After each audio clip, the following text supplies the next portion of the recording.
सहनशीलता जिसकी पहचान, हर रिश्ते का रखती मान, जो हर अंधेरे में रोशनी करे, ऐसे नारी को कोटि-कोटि प्रणाम।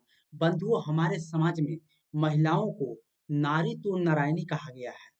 यह कथन बिल्कुल यथार्थ है, क्योंकि महिलाएं एक बार नहीं, 3 बार जन्म लेती है। पहली बार बेटी के रूप में, दूसरी बार पत्नी के रूप में एवं तीसरी बार माँ के रूप में जन्म लेती है। पहली बार जब जन्म लेती है, तब उसको एक बेटी होने का एहसास होता है और वह अपना 20-25 साल का जीवन अपने माता-पिता, भाई-बहनों को देकर सबका ख्याल रखती है। जब शादी होती है, तब उसका जीवन उसके पति, उसके ससुराल वालों के साथ हो जाता है। वहाँ पर भी वह सबकी खुशियों का ध्यान रखती है। जब अपनी संतान होती है, तब उसका अपने जीवन, अपने बच्चों में लग जाता है। सच कहे तो एक महिला बड़ा ही स्वाभिमानी, संस्कारी एवं शक्तिमान के साथ-साथ वह बड़ी सहनशीलता वाली होती है। उसके अंदर हर प्रकार की सहनशक्ति होती है, तभी तो उसका 3 बार जन्म होता है। ईश्वर उसकी झोली में ममता डाल देता है। तभी तो 25 साल अपने माता-पिता के साथ रहने के बाद एक अजनबी परिवार में जाकर उस परिवार को भी अपना बना लेती है। महिलाएं पूर्ण रूप से ना तो माता-पिता को हो पाती है, ना ही अपने ससुराल वालों का ही। उसका मन हमेशा दोनों तरफ बराबर-बराबर होता है। जब अपने खुद की संतान हो जाती है, तब उसकी ममता अपने बच्चों में लग जाती है, जिससे उसको अपने मायके से थोड़ा-सा दूर होना पड़ता है। ससुराल में सबकी पसंद का खाना बनाना, बच्चों एवं पति के साथ-साथ घर के सभी सदस्यों को देखना, घर के काम में भी मदद करना, यह सिर्फ़ एक महिलाएँ ही कर सकती है। अगर जिस घर में महिलाएँ ना हो, तो उस घर में बिल्कुल भी रंगत नहीं होती है। वह घर, घर नहीं लगता, बिल्कुल सूना-सूना सा लगता है।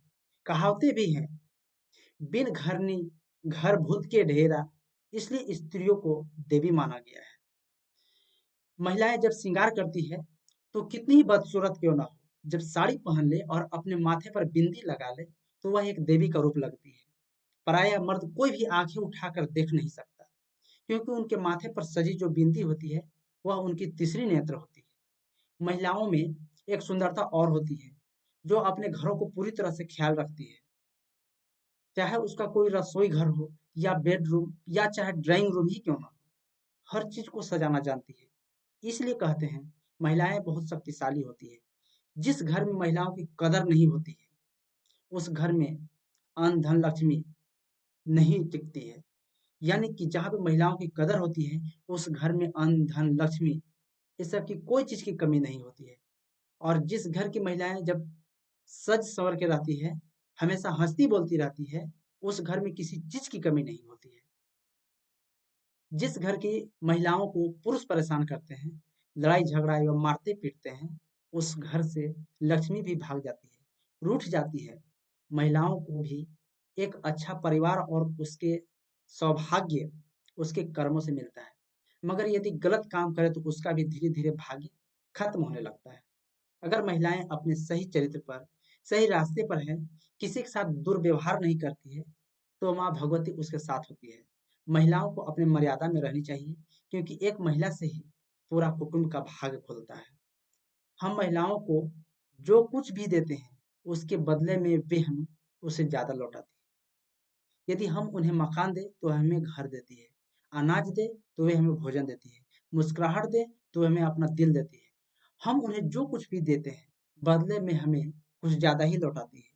इसलिए हम उन्हें कोई छोटी-मोटी तकलीफ़ें देते हैं, तो हमें एक बहुत बड़ी मुसीबत के लिए तैयार रहना चाहिए। इसलिए महिला एक माँ है, उसकी पूजा करो। महिला एक बहन है, उसका स्नेह करो। महिला एक भाभी है, उसका आदर करो। महिला एक पत्नी है, उससे प्रेम करो। महिला एक नारी है, उसका सम्मान करो। तो सभी महिलाओं को महिला दिवस की हार्दिक शुभकामनाएँ। जय श्री कृष्णा, श्री राधे राधे।